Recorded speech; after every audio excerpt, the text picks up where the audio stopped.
We're going to be making our picks for every game of Week 2 of the NFL season, starting with Thursday Night Football, Washington Commanders at Green Bay Packers in Lambeau Field. Jack, what do you got? The spread as of now, we're filming this on Wednesday night. The spread as of now is Packers minus 3.5. I think that's a pretty safe bet for this game. I really like both teams. Both teams are in our top 6 of our status update power rankings, and I really like both teams here, but I think the Packers are just riding an unbelievable high right now. The acquisition of Micah Parsons coming off beating the crap out of a division rival in the Lions at home. I think this is going to be a big game for the Packers in particular. I think they're going to win this game. Honestly, I think they covered the 3.5.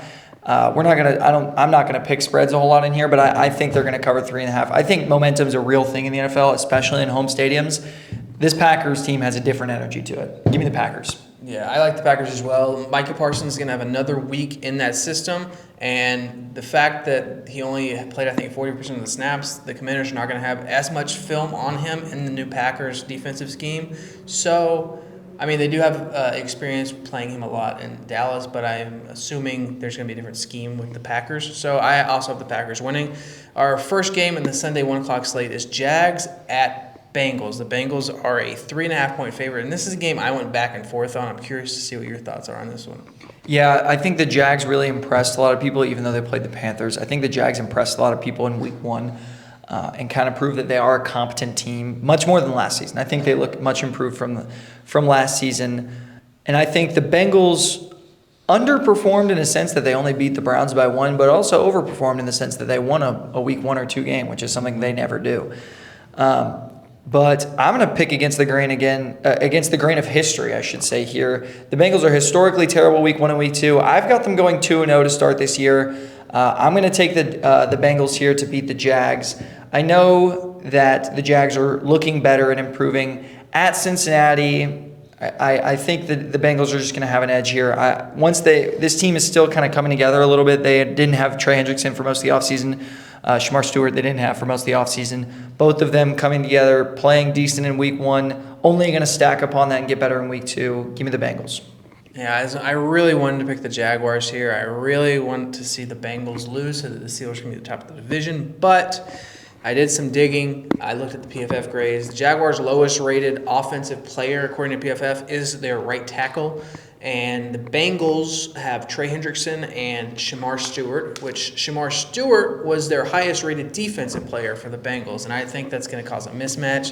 And I think one of the two are going to cause a lot of problems for Trevor Lawrence. And if you compare offense to offense, I like the Bengals offense, defense to defense. I think that the pass rush is going to give the Bengals the edge to get the win over the Jacksonville Jaguars at home. I think the pass rush is going to be the story on both sides because I think the Jags pass rush is good and the Bengals offensive line is bad. So I think we're going to see some QB carnage in this game, but I like the Bengals, as I said. Our next game, we have the Giants at the Cowboys, a division rival, a team in the Giants that was pretty bad. They kind of expected to be bad. And then the Cowboys team, who was better than people expected, coming home to play their home opener. And, yeah, I feel like this is going to be a chalk pick right here. You going Cowboys too? Yeah, Cowboys minus 5.5. This is pretty straightforward. I think the Cowboys win by 10+. I agree. Bears at Lions is next. The Lions home opener playing their first game in Lambeau. They're looking to rebound after they looked pitiful against the Packers on pretty much both sides of the ball. And the Bears are looking to rebound after a Monday Night Football loss where they were in control for the first 3 quarters of the game and then blew it in the fourth. And, yeah, this will be Ben Johnson's coming home party to Detroit. So the line right now is minus 5.5 to the Lions. I think this one will be closer than people think. I think that the Bears are improved. I still think that the Lions are a better team. However, I think the Lions are going to win, but the Bears will cover. I think this is a 3-point win for the Lions. The Lions, obviously, like we said, got embarrassed last week, and they're looking to bounce back. And no better time to do it than against a division rival at home, against your former offensive coordinator. Give me the Lions to win but not cover. My exact notes, Lions win a tight one in home opener, so I'm right on board with you. Next up, I have my first road victory of the slate. I have the Rams beating the Titans in Nashville. I just feel like the Rams are better on both sides of the ball. The coaching's better. Everything's better. If the Rams lose this game, I will be stunned. Same boat. I think the Rams are going to win and cover. The Rams are one of my sneaky Super Bowl teams. I really like them, and this is a week where you really look to get Devontae Adams on track. I would expect Devontae Adams to have a big game against the Titans. That's my little hot take there. But yeah, Rams to win and cover. Next up, we have one of our closest games line-wise. We have Patriots in Miami playing the Dolphins. The Dolphins right now are 1.5-point favorites. And what? I just read your notes. Oh. Yeah, my notes say Patriots win, Harold Landry fucks Tua. Harold Landry had 2.5 sacks in week 1, and Tua looked about as bad as you can look as a quarterback in the NFL. And I have a feeling he's going to take some hits. I like the Patriots to win by a touchdown in week 2. All right, our first disagreement took 5 games, but I'm going to take the Dolphins here. I think at Miami, obviously Miami isn't a crazy home field advantage. However, I don't think that Tua performance is indicative of who he is as a player. I think it might be trending to who he is as a player, as a below average quarterback, but I still think he's pretty solid. If they want to keep Tyreek on this team, they're going to have to throw him the ball a lot. And if they throw Tyreek Hill the ball a lot, I think that's a key to success. And I like this defense a lot more. I like Miami. I mean, it's 1.5, so I like Miami to win and cover. But yeah, I'm going to take the Dolphins here. So Island. First disagreement. First disagreement of the day. Next up, we have 49ers at Saints. If you're looking at this on paper prior to week 1, you'd be like, well, this is easy. But the Niners are going to be out George Kittle. The Niners are most likely going to be out Brock Purdy, and Mac Jones is looking to be the starter in week 2, which makes things a little bit more convoluted.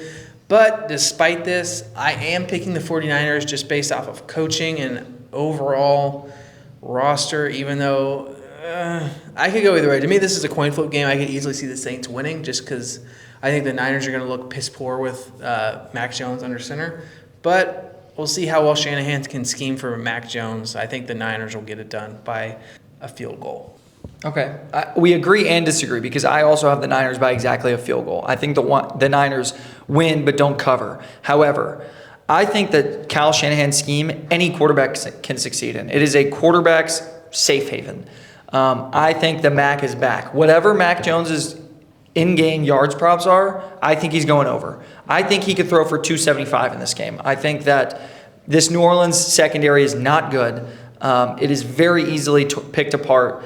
And the 49ers, while being down Kittle and Ayuk, do have Ricky Pearsall and Juwan Jennings to go after this back end of the Saints defense.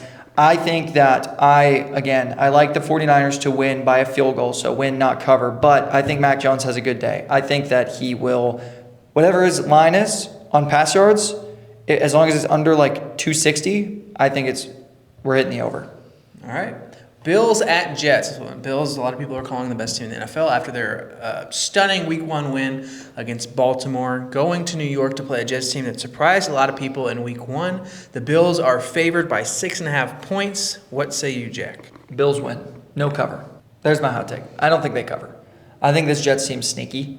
I think they'll sneak up on the Bills riding a high. I think a lot of times you'll see teams win these crazy comeback wins and kind of get gut punched a little bit in the following week, and I think this could be that for them.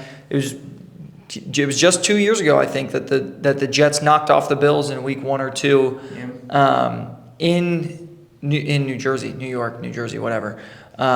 So I'm going to take the Bills to win, but I think it's going to be something like a 24-20 type game. Yeah, I can see that.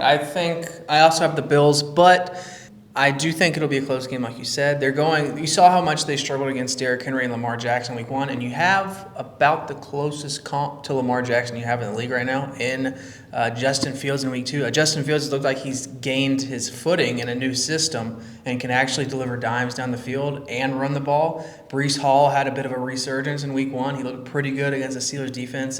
Their sole goal this offseason was to stop the run, bring in Derek Harmon, giving Cam Hayward a new contract, and bring in Jack Sawyer in the draft. I don't know. I think it'll be a close game. I do like the Jets this season. I think the Bills do get it done in week 2, though. I wouldn't be so fast to say that Justin Fields is the closest thing to Lamar Jackson. Who? There's another man in purple running around up in Minnesota. Oh, my God. Get out of here. The next thing is Vanilla Vic, Daniel Jones. Seahawks at Steelers is next. You know who I'm picking. Pittsburgh Steelers. We're better on both sides of the ball. Got better receivers. DK Metcalf in his return or his revenge game against the Seahawks. He's going to go off. I see about 162 tutties coming from him this weekend. I got the Steelers by a landslide. No bias at all there. Austin. None. Well, I knew you were going to go there. Yeah. I'm going to have some fun. Give me the Seahawks. I'm going to have L of the day. I'm gonna have a good time with this. I think the Seahawks are better than you think they are, and I think the Steelers are worse than you think they are. So, with that being said, I think the Seahawks have a good chance to come into Pittsburgh and kind of punch them in the mouth a little bit. Don't get me wrong; they're going to get punched back in Pittsburgh. But yeah, I think that Seattle's going to win this game. I'm not confident. This was probably my most 50-50 game of all of them. I'm not 100% on, obviously I'm 50%, but I think Seattle comes into Pittsburgh and gets a win. All right. I'm just going to ignore the fact that Mike Tomlin is 75% in home openers. Okay. Moving on, we have. 75%, that's 25% chance Yeah, of losing. we lose to the full strength Niners. We don't lose to the shitty Niners like the Seahawks did. We'll see. We lost to the Niners and the Bills. Those were our last two home opener losses. So, I don't feel too bad about that. Next up, we got the biggest mismatch or the biggest spread differential in this week. Yeah. We have the Browns playing the Ravens. It's actually Joe Flacco's first return, I read, to the Ravens Stadium. Standing ovation coming. Yeah, yeah, I'm sure. But yeah, the Ravens are 11.5-point favorites, and they desperately need a win after their Week 1 kind of heart-wrenching loss to the Bills. Their upcoming schedule is not too nice to them. They play the Lions and then the Chiefs. So they really need to get a win here in order to keep themselves afloat in the playoff race in a tough division. I got the Ravens winning by probably 2 touchdowns. I think the Ravens are going to win and cover. I don't think it's going to be close. I like the Browns, but I think the Ravens are going to have a very aggressive mentality. I think the Ravens, here's a weird prop bet for you. I think the Ravens, whatever the first quarter spread is, hammer it. I think the Ravens come out immediately and score 2 or 3 touchdowns in their first 3 possessions. But that said, this defense is also significantly better than the Bills' defense. This is true. But I think this is going to be like an angry game. I think the Ravens are going to come out and score points. Cue Kyle Brandt angry running. Yeah, exactly. Next up, this is one of the ones that I went back and forth on the most, I think. We have Broncos at Colts. I was really high on the Broncos coming in this season. Bo Nix looked like ass in Week 1. They do have very good O-line, D-line, very good defense in general. They're coming into Indianapolis, to play a Colts team that is on fire after their Week 1 stunner, where they decimated the Miami Dolphins. Daniel Jones scored on every drive. Right now, the Broncos are 1.5-point favorites on the road. And, yeah, this was a tough pick for me. I went back, and this was the last one I picked. I saved it for last because I couldn't decide. I'm rolling with my Broncos. I think they have the advantage on the offensive and defensive line. Their defense is far and away better than almost every team that the Colts could face this season. And I think it'll be an ugly game. I don't see it being as high scoring. But I think the Broncos and Sean Payton will find a way to get it done. Yeah, I'm going to go against you again here. I think that the Broncos are kind of the team that everybody thinks are going to be really good and are going to come out the gate struggling. They won last week, ugly. And I think they lose this week, but ugly. I think the game is not going to be pretty. I think it's going to be like a 17-14, like a 20-17 kind of. Last week. Yeah, like it's the same thing. Like it's going to be, last week they found a way to win ugly. This week they're going to find a way to lose ugly. I like the Colts. I like what they have on the defensive side. I like their pieces a little better on offense at least. I'm not in love with their defense, but yeah, I've got the Colts to win as a home underdog. When it comes down to those tough, ugly games, I'd rather have Sean Payton in my back pocket. I'm just going to say that. I'd rather have Daniel Jones. All right, Panthers at Cardinals. This is one of the biggest snooze fests, I think, of the weekend. Nobody really cares, except for you. You're a Cardinals fan. Cardinals are favored by 6.5 points. It's in Arizona. Panthers sucked. This is the battle of the midget quarterbacks. I'm taking the red midget. Give me the Arizona Cardinals. I like the Cardinals like 35-14. I think it's going to be a big win for the Cardinals. Not much else to say. Cardinals by a lot. Yep. Next up, we have the game that should be Sunday Night Football, but for some reason it's not. Well, then, they want to put the best quarterback in the league on Yeah, we have the Philadelphia Eagles playing the Kansas City Chiefs in Kansas City. Stop looking at my notes. A rematch of the Super Bowl that they played the Chiefs 2 games ago, if you don't count the preseason. Patrick Mahomes looking to rebound after their tough Week 1 divisional loss in Brazil to the Chargers, where they lost Xavier Worthy on the third play of the game. They'll have a whole week, actually a long week, to game plan without Xavier Worthy in the rotation. They're gonna bring in Hollywood Brown, get him up to speed to be the wide receiver 1. And yeah, I'm just gonna go ahead and make my pick before you make yours. Before I do that, the Eagles are 1.5-point favorites on the road. Mm-hmm. And I'm taking the underdog. I'm taking the Kansas City Chiefs. Mahomes' record is 44-11 at home. They had over a week to prep for this game. Mahomes is going to be out for blood, and against an Eagles defense who they're still very good. They're not the same defense that they played a couple games ago. They lost a lot of key players. That said, the Chiefs also lost a lot of, not in the same way. They lost a lot of key offensive players to injury or in suspension, I guess. But yeah, I'm taking the Chiefs. I just feel like Mahomes is not the type of guy to lose 3 games in a row like this. And I'm trusting Andy Reid and Mahomes to come together, get it done in their home opener. And yeah, it's a coin flip game, but I'm going with the Chiefs. Yeah, I think all signs point Eagles. I think Kansas City's offensive line was kind of dismantled this past offseason. In free agency, Eagles have a fantastic front seven. Chiefs' back end of the defense has not been great other than Trey McDuffie. Eagles have great weapons. Chiefs have struggled with stopping the run. Eagles have the best offensive line in the league, plus Saquon Barkley and Jalen Hurts. But can I see the Chiefs starting 0-2 in a season? Not really. So I did pick Kansas City to win. Let's go. I picked Kansas City. I'm considering flipping for fun's sake because everything says pick the Eagles. But I said this last week. You didn't bet against Belichick and Brady. You don't bet against Mahomes and Andy Reid. I know you're going to lose on some of those games. Sometimes they're going to lose games.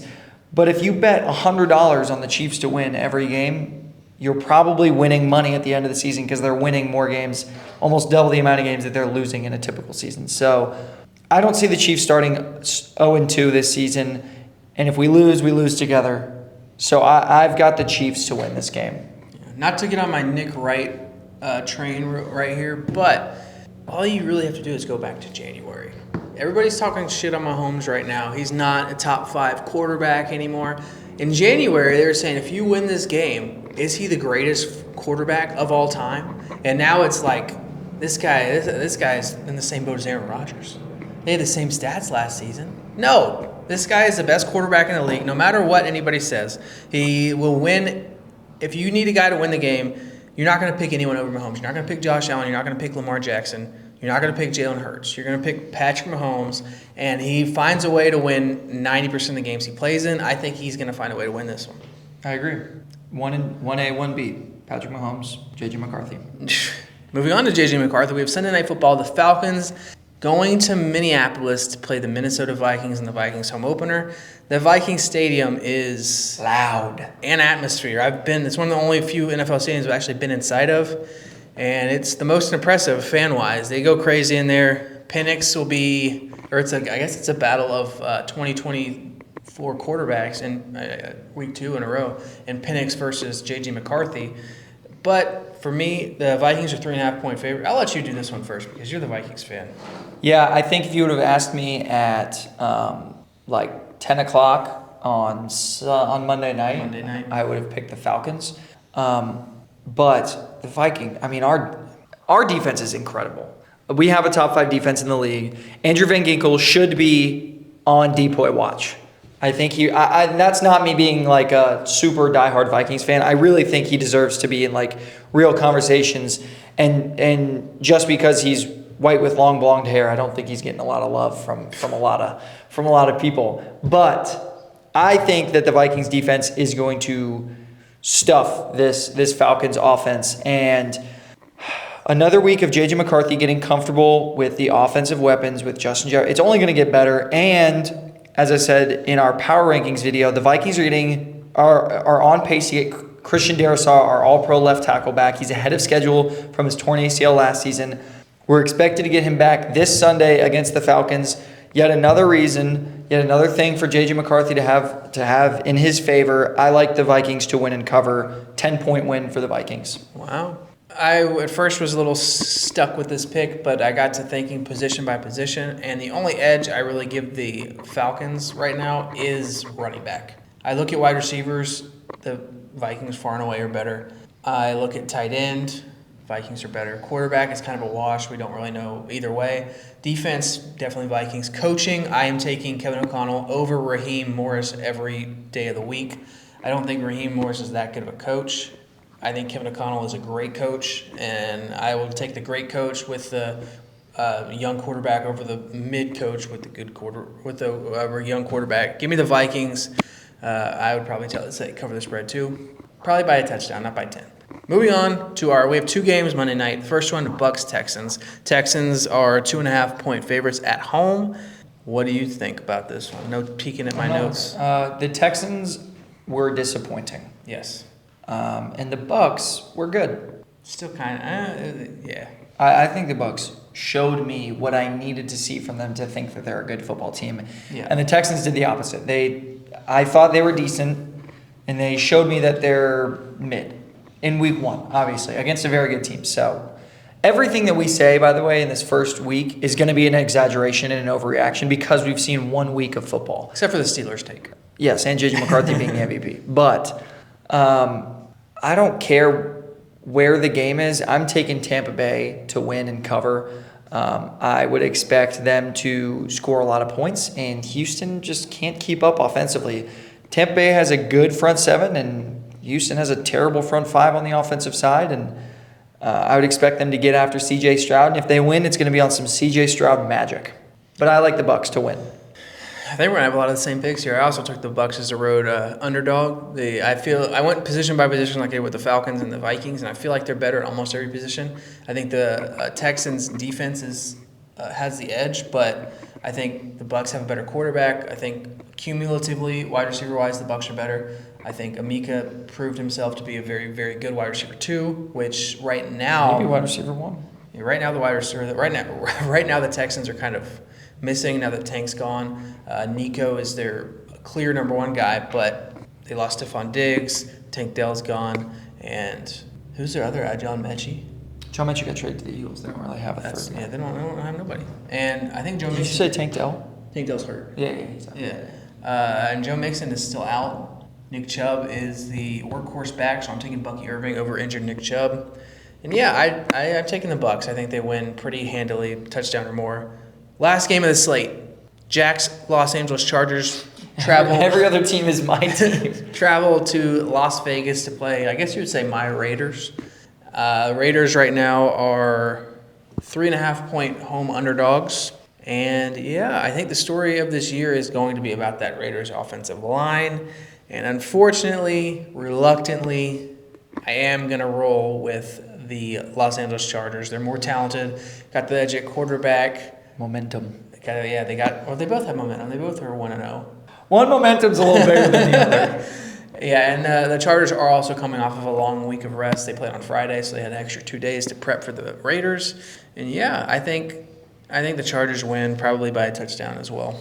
Yeah, I think this is going to be a huge step in the Chargers securing the AFC West. I think it's a huge step in that direction. Starting the year off 2-0 in the division is going to be massive. So I agree. I also have the Chargers winning against the Raiders by at least a touchdown, in my opinion. This Raiders team is interesting. They're curious. I'm not 100% sure what to think about them, but I know what I think about the Chargers. I know that I believe Justin Herbert is a top 7 quarterback in the NFL, and Ladd is going to continue to prove to be a top 15 receiver in the NFL. And yeah, I like the Chargers. I think they win by more than a touchdown. Make sure to like, subscribe, and click here to see a video YouTube thinks you'll love.